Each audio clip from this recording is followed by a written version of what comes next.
Hi అండి, అందరికీ నమస్కారం అండి. అందరూ ఆ భద్రాద్రిరామయ్య ఆశీస్సులతో బాగుండాలని మనస్ఫూర్తిగా కోరుకుంటున్నానండి. ఈ వీడియో చివరి వరకు చూడండి. మరిన్ని మంచి వీడియోల కోసం మన ఛానల్లోకి వెళ్ళి సబ్స్క్రైబ్ చేసుకోండి.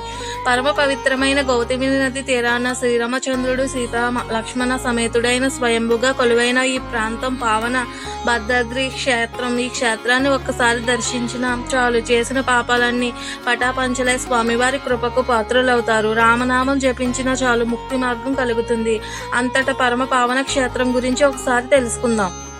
సీతా లక్ష్మణ సమేతుడై చతుర్భుజుడుగా వెలిసారు. ఇంకొక ప్రత్యేకత ఏమిటంటే స్వామి పశ్చిమానికి అభిముఖంగా ఉండి దక్షిణ ప్రవాహి అయిన గోదావరి నదిని వీక్షిస్తుండటంతో ఈ క్షేత్రం ఎంతో ప్రాచీనమైనది. దీని గురించి బ్రహ్మపురాణంలో గౌతమి మహత్యంలో ప్రస్తావన ఉంది. ఈ ప్రాంతంలోనే త్రేతాయుగం నందలి శ్రీరామచంద్రుడు సీతా లక్ష్మణ సమేతుడై వనవాసం చేశాడని ప్రతిదీ. ఒకసారి స్థల పురాణం పరిశీలిస్తే శ్రీరాముడు వనవాస సమయంలో ఈ ప్రాంతంలో ఒక బండరాయి మీద సేద తీరాడట.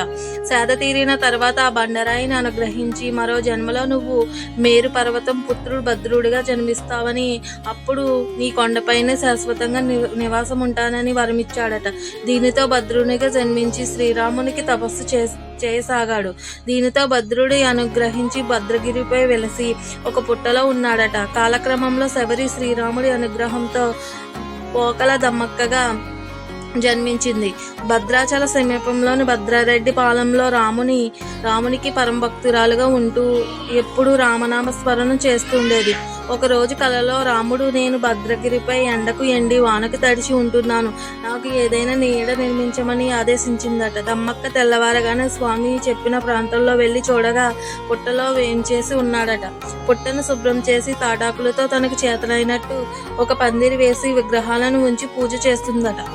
భద్రారెడ్డి పాలెంకు కోతవేట దూరంలో గల నేలకొండపల్లి గ్రామంలో కంచర్ల లింగన్న కామమ్మ దంపతుల ఒక్కనొక్క కుమారుడు కంచర్ల గోపన్న చిన్నతనం నుండి శ్రీరామ భక్తుడు.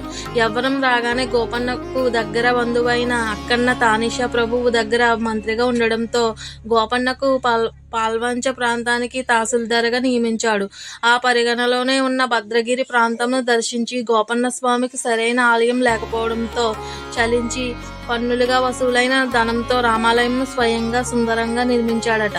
దీనితో కోపాధిక్తుడైన తానిషా గోపన్నను చెరచాలలో బంధించి చిత్రహింసలకు గురి చేస్తాడు.